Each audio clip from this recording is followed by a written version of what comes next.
Welcome to I Connect, a podcast from Ocular Melanoma UK, where real people share real stories about life with and beyond this and other rare cancers. Ocular Melanoma UK knows just how powerful it can be to hear from others who truly understand the journey. From laughter to loss, science to support, each episode connects voices from across the ocular melanoma community. I Connect, bringing together people and stories. Today on I Connect, we're joined by Sally Bundock, a familiar face to many as BBC News and business presenter and a voice of calm and clarity through years of global reporting. But behind the newsroom, Sally has walked an extraordinary personal journey. In 2017, her husband Paul passed from a rare cancer, a loss that reshaped her life, her faith, and her role as a mother to 3 sons. Since then, she's spoken courageously about love, loss, and honesty in the hardest conversations, helping others understand the power of openness and hope. She's also been a proud supporter of Ocular Melanoma UK, hosting our 2018 gala and continuing her commitment to awareness and compassion around rare cancers. Today, we talk about family, faith, humour, resilience, and how life and love can continue even after loss. Hi, Sal. Thank you so much for joining us. You are very welcome. It's a pleasure. Well, honestly, so grateful for your time and your experience with all of this. I mean, you're very well known. Tell us a little bit about yourself, Sally. I've introduced you, but you tell me what you think of you first. Oh my goodness. That's a pretty big question. So I am, you and I have known each other for a very long time, and we have a lot of crossover in the sense that we're both mums, but we're both working in the area of television and media, and we're both extremely busy, and we're both impacted by cancer quite significantly. And so you and I have so much in common. We've known each other a long time. Our kids are the same age. We're at school together. But in terms of my work, I mean, I've been working as a journalist since I qualified as a young 20. And I've always been in London. I've been freelancing, and then I got a job with Bloomberg Television, which was my first sort of on-air TV presenter job. And that's when I specialized in business and finance. And then the BBC came along and said, "We want you." And that was very nice. And I negotiated hard and moved to the Beeb. And I've been there for more than 20 years. And it's been crazy. The news agenda has been completely relentless from the moment when I was on maternity leave with Aaron, who's now 18. And I was on my maternity leave watching the news, and my colleague, Robert Peston, who was our economics editor at the time, was talking about how people were queuing around a bank called Northern Rock. Remember them? Yes, And I do.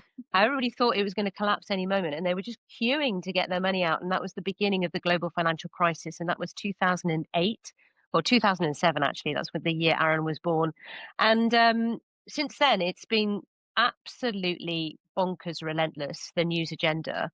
And so I would say work has been so busy and hectic, and I like it like that. And it's actually a good thing for me, because to go to work and be busy and distracted and, involved in bigger things, much bigger things than my world, is always a blessing, I feel. I don't know. I mean, one of the biggest things hit your world when your husband Paul, your late husband Paul, was diagnosed with neuroendocrine carcinoid tumors, which shock beyond belief, I think. Yeah. Is. And what was how did it come around? Was it on a checkup, or did he actually become quite poorly? No, it was really random, actually. I mean, they call this the silent killer, because it's something you can have for a very, very long time, and you've got no idea you've got it. You don't know it's there, so therefore nothing's done about it, and it's just given time to grow and get more of a problem. So we were both same age, Paul and I. We're both 38 years old, and we had 2 little boys at that point. And he had unbelievable chronic pain, sort of in the abdominal area. One weekend, we thought it was an appendicitis, so we went to A&E, rushed to A&E, and that's when they started to dig around and figure out what was wrong. It took them quite a while to figure it out, because it is pretty unusual. It's quite rare. And when they discovered what was wrong, and I must admit, we weren't even thinking at the time that it could possibly be cancer even then. Didn't it? I don't know, it just didn't even cross our minds. But we were called into a meeting, the two of us, and we were told that he had stage 4 liver cancer, neuroendocrine carcinoid tumors, which to us was medical jargon, was like, what the heck is that? And they basically said, it's not something we can cure. It's something that we can maybe help you with and give you as much time as possible, but there's not much we can do for you. But we were very lucky in terms of timing, in the sense that at the time, the NHS had literally just approved a brand new, highly expensive treatment, which was a radiation therapy that was highly toxic. And the reason why it was so expensive, because it was kind of flown into the hospital, which was King's Hospital in Dulwich in London. And this stuff had to be in Paul's body within hours of its arrival at the hospital. And it would be intravenously injected into his body. And then he would be in isolation for more than 24 hours. And then he'd have to return home. And he's basically carrying radiation in his body, which his body's emitting. So he had to be in isolation or away from people. So social distancing, a bit like what we used to now post-COVID, 2 meters away from everyone for 3 weeks. Now, at the time, I was pregnant with our third boy, which, by the way, was not planned. That was a bit of an accidente, because we figured we were fighting cancer. We had enough on our hands. But anyway, turned out to be a lovely surprise and a blessing. So I was pregnant, and Samuel was about 5 and Aaron was about 3. So having not, the help of Paul for 3 weeks, he literally had to be away from us, separate bedrooms, separate cars, not at the dinner table. So he was able to do a lot around the house, but not anywhere near us. And the boys found that really difficult, because he was very hands-on dad in the home, busy with them all the time. So he couldn't go near them, and they couldn't really comprehend that and found that difficult to understand. And the team looking after Paul were very concerned about our unborn child and the impact it could have on Tom. So I had to be super careful. So he had that treatment about 5 times, 12 weeks apart, by which time we'd had Tom. So when Tom was a newborn, that was a really difficult time, as you can imagine. But you kind of make it work and you go with it. And I think that treatment absolutely prolonged his time with us, for sure. You could see how it stalled growth, shrank tumors, because it was very direct treatment, which I know is quite common now. But it was very targeted treatment. And we were very lucky in that it was approved by NICE, but also our local authority agreed to fund it. But I believe that was the case because Paul was young, he was fit and healthy besides this cancer, was living a healthy lifestyle and had 3 kids and married and blah, blah, blah. So they wanted to throw everything at it. So we were So kind of lucky you're- from that point of view. that's interesting. You say your local borough funded it. So the county you live in funded the treatment, Yeah, even though it was out of county. Yeah, that's sort of how it works. So where you are living is who pays the bills for your treatment if it's outside of your local authority. And this happens, I think, more with rare treatments more than anything else, because obviously having something rare, you generally have to go to a hospital, a That's specialist right. centre, and this is where you can apply to the local council for these fundings. Yeah. And how many years did that give you? So we had 8 years from diagnosis to Paul passing, and they didn't really know what we'd be looking at. They were kind of like, you could have 3 years, you could have 10. We don't know. I think it's quite unusual and rare, and I think they don't have much data. They don't have much, information about what it is. Interestingly, when Paul was diagnosed, and bear in mind, I'm a financial news journalist, business news is my thing. We were told, oh, the other person who's got this is Steve Jobs. CEO of Apple. Okay. And that might be a benefit to you because he might throw loads of his billions of dollars into research and information and finding out more detail. Um, and one of the hardest days for me at work, I have to say, was when the news broke that he died, and I was covering the story as a journalist and as a reporter on the television, knowing that's exactly what my husband's got, and I have no idea how long we've got, and the pictures of Steve Jobs, I remember seeing them at the end, not long before he passed away. I remember looking at them thinking, "Oh my goodness, he looks shockingly bad." Yeah, Do you know what I mean? he did decline very rapidly at the end. I mean, I think it was quite a And that's what happened to Paul. It was, yeah. I have to say, a very similar thing. But that, in a way, it's very similar with ocular melanoma as well. People say you're good until the end. And I think a lot of Yeah, people who live with these liver cancers and cancers that predominantly kind of dominate the liver, that can be the story, because you can be quite fit and well, and you just keep going. And I know Paul was such an active man with the yeah, he boys, and was. yeah, And he was most of that time, that 8 years, nobody would have known there was anything wrong with him. If you saw him on the school run or if you saw him socially, you really wouldn't have a clue. And he was absolutely amazing from that point of view. But there were side effects, from treatments and things like that. So I was aware he obviously he was grappling with things. Um, Nasty diarrhea, all sorts of stuff like that. And we knew that, but nobody would know that outside. He didn't look unwell or, there was nothing to show that he was grappling with what he was. and throughout that time, you decided to be very, very open with the boys right from the beginning, and explain to them. I know they were very, very young, but as treatment got stronger, and as his health did start to decline, how did you bring that into your world?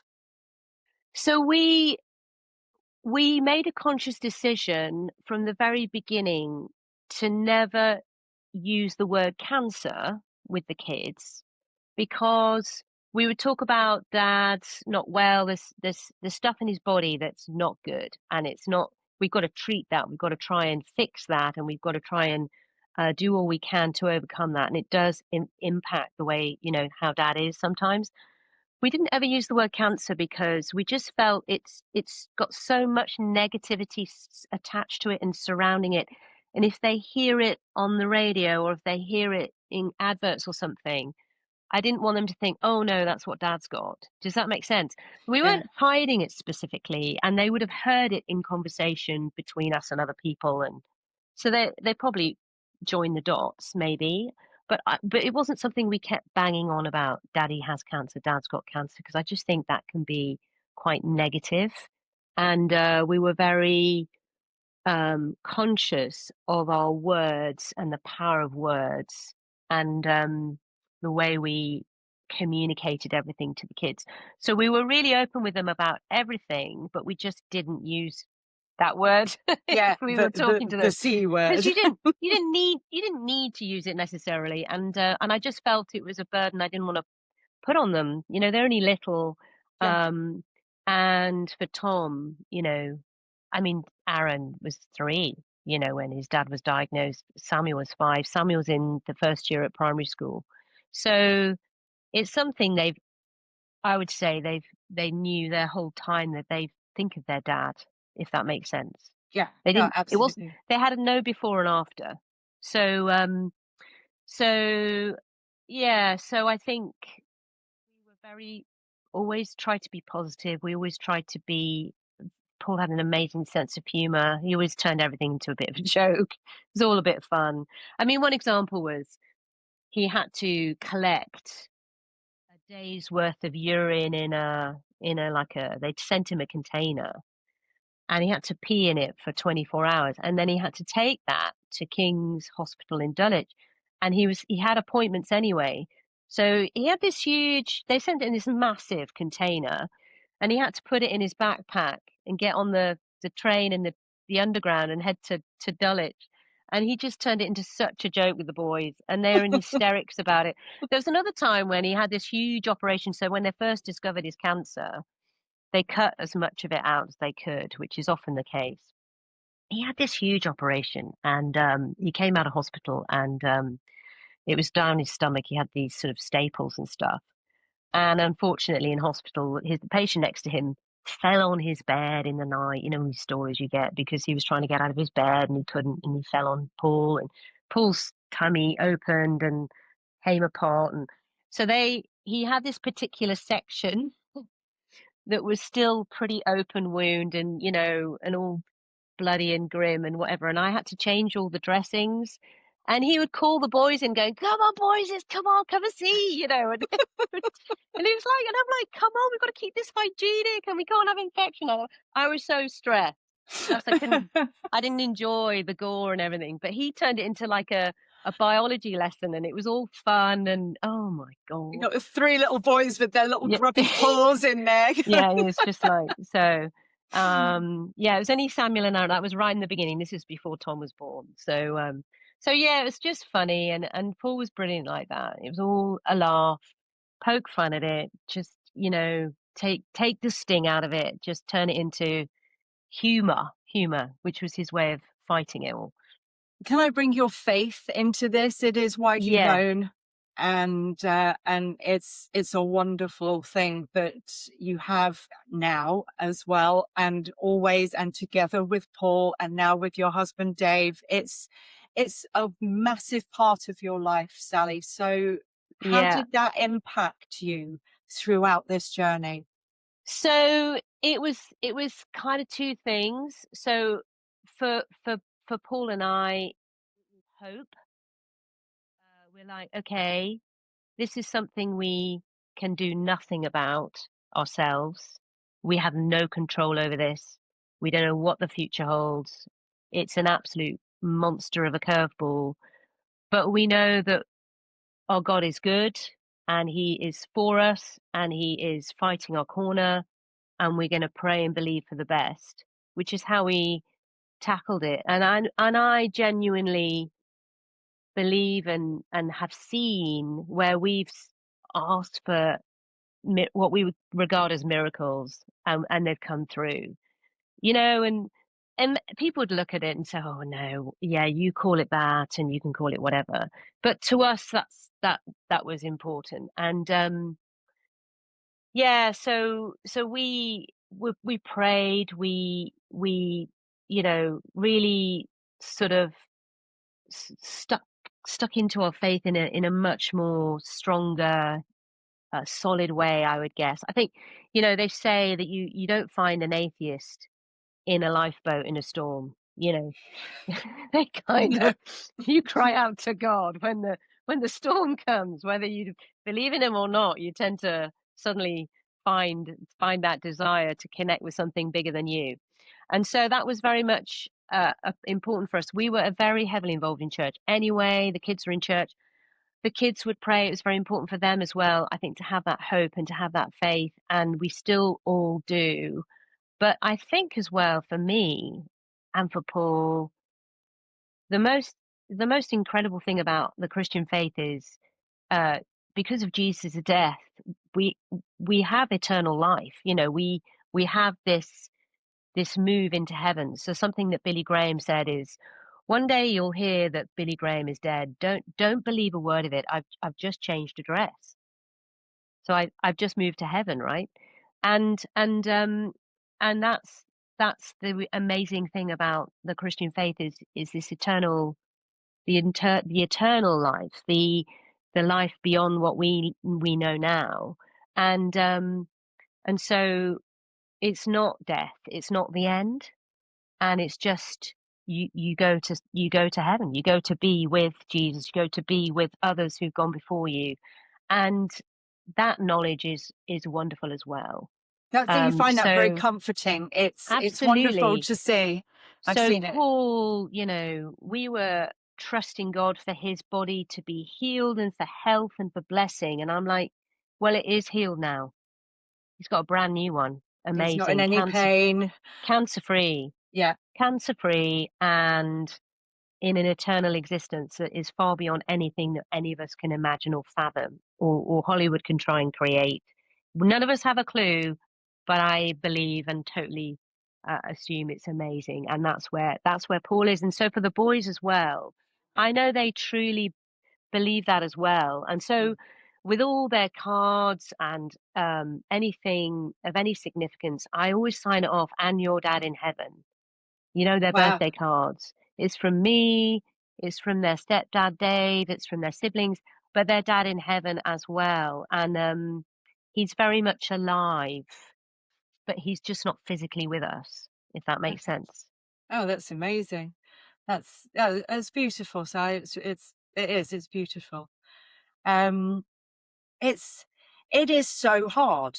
And we talk about these people who have gone before us, and working with kind of rare cancers, and but you are there for majority of your day in front of a camera, just like we are now, telling the Yeah. world that everything's going to be okay, or not, if we're Well, no, heading for a I financial crisis. rarely Or I say that. Normally I'm saying, because I do news and business, so quite often daily I'm saying, and I'm just warning you, I'm sorry to say there's disturbing stuff in this report. So no, I haven't got a message of it's all going to be okay.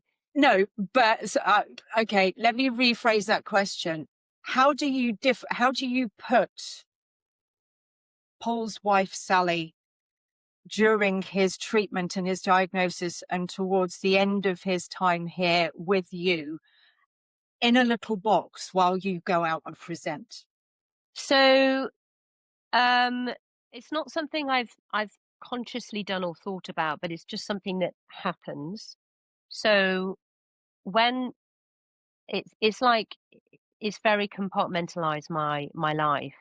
And actually work for me was such a saving grace because it was the one place I could go to where I wasn't dealing with terminal illness and what that means. And it was actually almost for me, it was an escape. And it was time in my day where I literally would switch off. Obviously, there were times when, towards the end, when that was very difficult because Paul was very close to passing, and that was so therefore it was always on my mind. But, you know, in that 8 years, and even in the last couple of years, I would go into work and, I would get into the newsroom and people would know my situation, but we haven't got time to talk about that stuff. It's just like, get in there. We're in there at 3 in the morning. It's busy. I've got an hour, and then at 4 a.m. I'm in makeup. They put on my face and they do my hair, and then I go in the studio and I do my job. And the thing as well is, you know, when you're reporting on the global news agenda, you you're reporting on horrific stuff. I mean, horrible, disastrous situations and circumstances, and it really puts your world in perspective. Our first world problems are very much put in perspective when you are covering the global news agenda and, you know, natural disasters or war or famine or whatever. So it would help me to keep everything in perspective. It took me outside of my own little bubble, which was really important. And I could totally switch off. And I was somewhere where I was Sally Bundock. I was a normal human being. I was not the wife of a man who's about to die, or, you know, a woman who's dealing with cancer all the time, or who's a mum or whatever. I was just me doing a professional job, a job that I love, and it was great. So for my own mental health and well-being, it was and still is a great thing to do, which sounds bizarre because people must think, I know people turn off the news. They don't watch or listen to the news because they find it really depressing and it drags them down. And that is statistically the case at the moment. But I don't know, for me, it's an escape, I guess. It's Well, a kind it's of passion as well. So I mean, it's something that you are so passionate about and so driven towards, that you can just completely immerse yourself in. And yeah, also, and I do. And I think and I kind of get it. And I've talked to people since who are in a similar situation to me. Um and I've talked to them about how important it is to not to try and do other things, you've got to try and engage in other stuff. You need a break. Yeah. You do need a break. But I mean, it wasn't easy. There were times when it was really tough because, Paul and I are families, as in parents, siblings, etc., who could pile in and help. They're all quite far away. So with terminal cancer, when you get to the end, it can get a bit crazy. You get unexpected moments where you've got to rush to A&E, you've got to get help quickly. And when you're in the newsroom at 3 a.m, that's difficult, and there's difficult circumstances. You can't just get people to come around and look after your kids. You can't ring them at 2 a.m. and say, "Can you come around now?" I mean, you can, but you know what I'm saying. So there were lots of practical things towards the end that made it more difficult.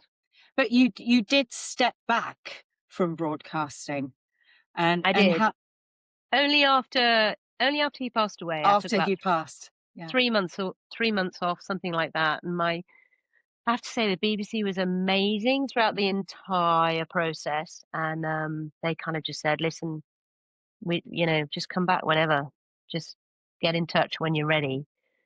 So I just took the whole. It was Paul passed away on the June the 30th, and I just didn't go back to work till all the kids were back at school Yeah. the Yeah. following The whole summer autumn. holiday. Yes. Yeah, which was I, great.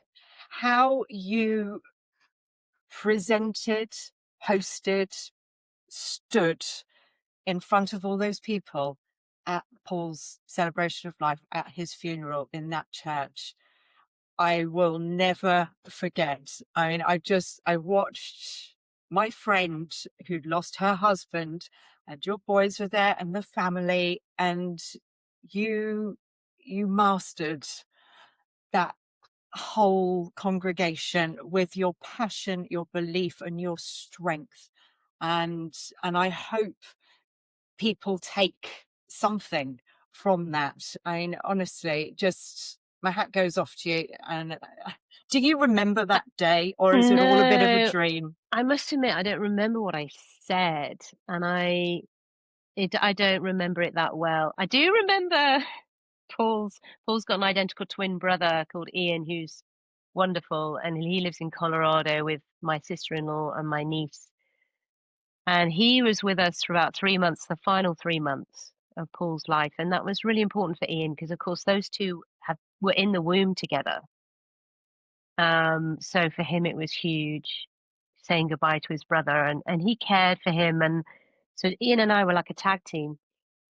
And I remember he was given about 5 minutes celebration service, and I think he spoke for about 45, and it completely blew the whole thing out the water. And it was so funny because I host events and I moderate entire days, and so that's for me that's a big deal. I was like, oh my Yeah, gosh, you're 40 minutes this is over. this is running over. I'm like, where's the alarm system? But no, it was lovely what he shared and what he said. It was so good, and he was so brilliant. But the funny thing about him was he literally is, as you know, Joe, because you've met Ian and you know Paul. He does look exactly the same, and we were quite open and honest about our faith and everything. And there were times when I remember when he first came from the US to help with Paul in his final 3 months. It was 3 months he lived with us. Um, he went to do the school run, and he said, Sally, I was so tempted to walk into the school playground and just put my hands up in the air and go, I've been healed, I've been healed. I just went, Ian, you can't do that. You just so can't do that. And there was just so many times he wanted to do pranks, and it was very funny. It was funny. Yeah. So we had a lot of laughs. Oh, and it's wonderful just to have those memories as well, and to be Yeah. able to laugh about them.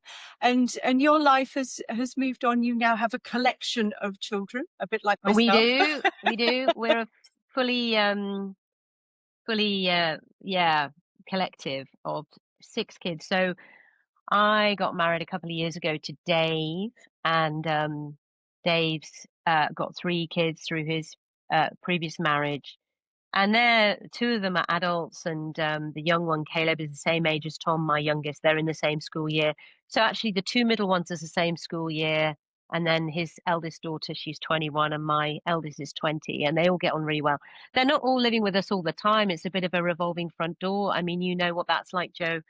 So there's lots of comings and goings, but yeah, it's busy. It's really busy. Um, And have you continued to remain involved in both through your faith and things, but in any cancer charity work and supporting? I mean, I know, thank you very much. You hosted our gala back in yes, 2018, which was which, fabulous, by the way. Not because of yeah, me, because of your amazing organization and planning and work involved. Yeah, that was a brilliant night, and I know you raised loads of money, which is fantastic. Yeah, no, I do as much as I can. I do. My sister Emma, I've got three sisters, and we're really, really super close. She, bless her, discovered last year she had a very big brain tumor, actually, which again, out the blue, big surprise, had it removed. She's now having treatment. So I do quite a bit with her, the Brain Tumor Trust, okay. and we're going to do a walk again next year. So I'm not necessarily linked to the carcinoid neurokine endocrine tumors specific, although Paul's twin, Ian, who's going to come and stay with us soon, he has got the same cancer, which is no big surprise because Is it not a big surprise? This is no, a it's not. genetic I thing. think well, they again, it's all about research and figuring it out and wondering how it all works. But when Paul was diagnosed, he was like, "Bro, you need to get checked out," and Ian did. And thankfully, in Ian's case, because it was so early on, and they knew what they were looking for because they knew what Paul had, they were on it straight away. So in Ian's case, we believe he's got a very long life ahead of him because the thing with this type of cancer is if you find it in the beginning and you chop it all out, you can potentially cure it. Do you see what I mean? Yeah. So So are you Ian, talking liver resections? Is that what they yeah, do so with Ian's had this? two liver resections. Okay. His tummy's like a Mercedes badge, and in terms of scars, and he's had all sorts of treatments and all sorts. He's constantly monitored, but he's doing extremely well, and you wouldn't know anything's going on at all. And his outlook is 100% better than Paul's ever was because it was right in the early stages. And So also that's treatment has advanced as well, and it yeah, that's has, right. It's as you, changed, it's got better. yeah. So that's all good. And so it's still very much a part of our world. Yes, which is, As it is, it's, Joe, with so many families. You know, they say one yeah, in two, don't they? You they know, do. and we're a big family. And now we're a big family because we are really extremely close and remain very close to Paul's family, because that is my boy's grandparents and aunties and uncles and what have you. And then there's my family, and then we've got Dave's family. So we're big. There's lots of us. So Yeah. there's Christmas is wonderful. there's a higher probability of it rearing its ugly head in various ways and means. And I think with the positivity that you bring to just the most horrendous of outcomes, it's not quite so scary. And I mean, is there anything you would advise to anyone going through a similar thing? I mean, you've been the wife, and now, unfortunately, you are the sister of Yeah, uh, a cancer yeah, patient, and also with your relationship to Ian, to Paul's twin. I mean, it's just, yeah. there's too many people in your world. I think I would say, and I know you and I have talked about this, Joe. You know, it just makes you understand and realize that life's short. You know, you've got no clue what is around the corner, so don't assume. And we have no right either to necessarily, a long life. We're not entitled to that. You know what I'm saying? So life is a gift, literally it is a gift. And so therefore make the most of it and absolutely bleed it dry. And Paul and I we would never allow ourselves to wallow or get stuck in any kind of self-pity camp or anything of that nature. We wouldn't even go there. Um, it's not easy. I do understand. I don't personally battle with mental health issues, but I know for others who do, it's not so easy for them to be able to walk in that way, I guess. So, but I think we were very much, we have no idea what tomorrow brings. Therefore, we're going to really milk today and enjoy it and make the most of it. And I think all the trivial stuff that we used to row about and have domestics about, I mean, that would just disappeared. all the all the stupid stuff because you just think, Yeah. man, we've got bigger fish to fry here. We're not going to argue about who's putting out the bins this week. It's just not even relevant anymore. So it kind of it made our relationship so much better. I know that sounds really weird, No, it but doesn't at all. I completely understand that. we were no longer cared about silly, stupid things and arguments about Yeah. stupid, selfish stuff. You were like, wow, this is bigger than us. We can Yeah. do nothing about this. And we've got kids and we've got family and we're just going to really, really enjoy it. And, Paul did some mad things towards the end, which some people probably watching us were thinking, what the heck are they doing? Like he traveled to Colorado to see his brother in the March. I mean, to be fair, we had at this point, we had no clue how advanced it had got or how far gone it was. And he took Samuel and Aaron with him, and they went skiing and Mm. snowboarding. And to be fair, he really struggled. We had no clue. I mean, he passed away at the end of June, and he was snowboarding in Colorado in the March with no medical insurance because nobody would insure him. So that was I, really, really risky. And but you know what I still, mean? he had an amazing time, and the boys And will forever remember that. they've got Yeah. videos, they've got movies, they've got pictures, and Yeah. he really wanted to go one last time, and that's where we scattered his ashes on those mountains. Yes. I It's was kind about of to say that. that was his happy place. So Yeah. so you've just got to enjoy it, and you've just got to go for it and have a laugh. I mean, in his we were at Thames Hospice, which by the way was amazing, absolutely amazing, and I do a lot of It's moved now from I where, know, from yeah, where we were. from where you were. Yes. It's much It's bigger now because there's a greater need. yeah. And so yeah, that's something I do support quite a lot because I was amazed at the provision, and I know that's true with all hospices.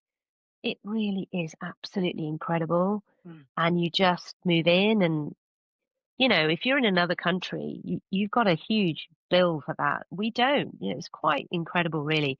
Anyway, Paul had a beautiful room with doors into the garden. It was gorgeous weather, and we were barbecuing. We had people round. It was just like it's like a party zone. But that's kind of how we tackled it, really. And the staff loved us. I mean, when we were there, they said to me, "We reckon he'll be with us for maybe a week." He was there for 10 weeks. Yes, I know. I remember because And I mean, even the dog came in, didn't he? Didn't he was Tenzin there come with in? had Yeah. the dog there, but I mean, it was sort of, I think they do say with cancer, and I think it's true with all medical conditions, if you're really positive, that's a real help and a boost to the physical well-being. And I think that's, you know, Paul wanted to keep going and he was determined. Hence he was there for 10 weeks rather than one.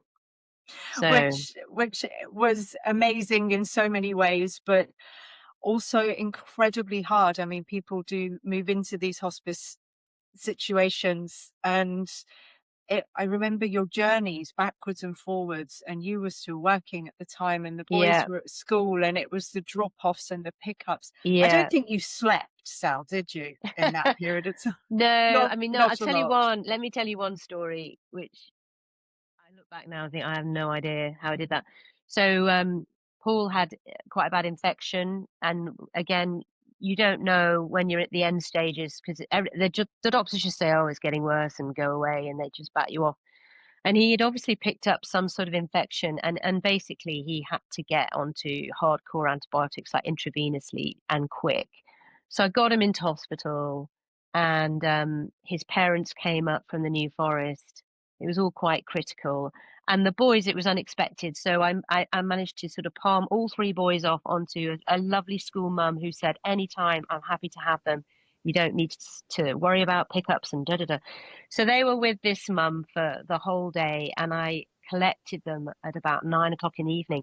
But during that day while we were at the hospital basically said, listen, he's really bad. He might not make this, but we're putting drugs into him. We don't know where the infection is, but he might not make it today. So we were sort of dealing with all of that. Anyway, I picked up all the boys. They'd had an amazing day. They'd been spoilt to bits all day by this mum who had kids the same age. Got them all into bed. And the next day I'm at work. My alarm's going off at, 2 a.m. I get them all into bed at 10 o'clock at night, and the grandparents are there. So I can obviously go to work, because that's the other issue. You've got to have people in the home. Anyway, at midnight, I hear noise on the landing, and there's Tom, who is at this point, he's about 5, covered in vomit. And basically, he had just puked up everywhere, in his bed, on the floor in his room, over himself. It was going over the landing. He was trying to find me. I was like, oh my gosh. And it's because during the day with this mum, she'd given them KFC, they'd had Haribos, they had just anything they wanted, because she just wanted them to have a lovely day. And he just was so ill, and I'm like, oh my gosh. So, at midnight, I'm stripping him off, I'm cleaning him up, I'm stripping the bed, I'm scrubbing the floors. It was an absolute nightmare, and I flop. He's in bed, he's happy, he's chucked everything up, he's feeling better. I flop into bed. I get about an hour's sleep, and I go to work, and I'm messaging grandpa, this is my father-in-law, to say, whatever you do when they drop them at school, do not say Tom's been sick. Do not do not allow Tom to talk about it, because the school will send him home. Yeah, and it's They'll 48-hour rule, isn't it? Yeah, he's got a stomach bug and da-de-da. My AirPods have died. I was going to take them out. So that was one of those crazy moments. I've still got the stains on the carpet to remind me. The other thing that was very funny was after Paul passed away.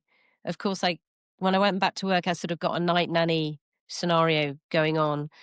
And one of the night nannies was my friend's son, who was finished college, and he was kicking around. He was 20 years old. So he would come here and go to bed and just sleep and get the boys to school in the morning. Anyway, minutes before they were due to walk out the door, unbeknown to me and unbeknown to him, Aaron sprayed his hair blue like a Smurf, and Tom's hair blue like a Smurf, thinking it would be funny.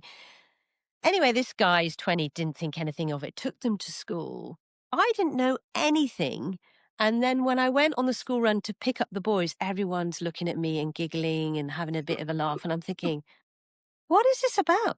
I get in the school playground and the head teacher calls me over, Mrs. Bundock, can we have a word? I'm like, yeah, what's going on? She said, oh, can I just say that it's not school policy for children to come with coloured hair? And I'm like, what are you talking? She said, and then she laughed. She said, oh, you're to come with bright blue hair to school. And she said, but the funny thing was it rained today. So Aaron all day has been looking like a Smurf because it's all ran down his face. She said, it's been the joke of the staff room today. But it's just so many stories like that where you're just like, oh my gosh, you're just right. Well, yeah, have you ever considered writing a book on any Well, aspect I've been of your asked to. life? I have been asked to, and it might be very cathartic too, but I don't know. I haven't got the time at the moment, Joe. There's no way. But maybe one day, maybe one day. But if I do, there's definitely going to be a chapter on sleep, for sure. Okay. I'm very good at sleep. It's my superpower. So I will share all my sleep tips. Oh, that's wonderful. Well, you're an incredible wife, an incredible mum, an incredible friend, and you're pretty good at your job as well. Oh, And bless you. And thank you very much for your time in an incredibly busy afternoon. Is this before sleep or after sleep? Are you going to sleep now, or have No, you no, had no. your... I've had No? my sleep. I've had my Okay. sleep. And what time is it? I'm looking at the clock. It's sort of after 3. So Yes. lots of Yeah. kids are coming home. So Yeah. it's after school mode now. It is after school. As you well know, Joe. Yes, I'm going out with the dogs. It's a beautiful day. Sal, It thank you is. so much, my love. You're welcome. All right, you take care. I'll see you soon. Okay, bye. Bye-bye. If you or someone you know has been affected by the topics discussed in this episode, support and information are available. You can visit Ocular Melanoma UK at www.omuk.org for guidance, resources, to connect with our helpline and others who understand. Remember, no one should face ocular melanoma alone.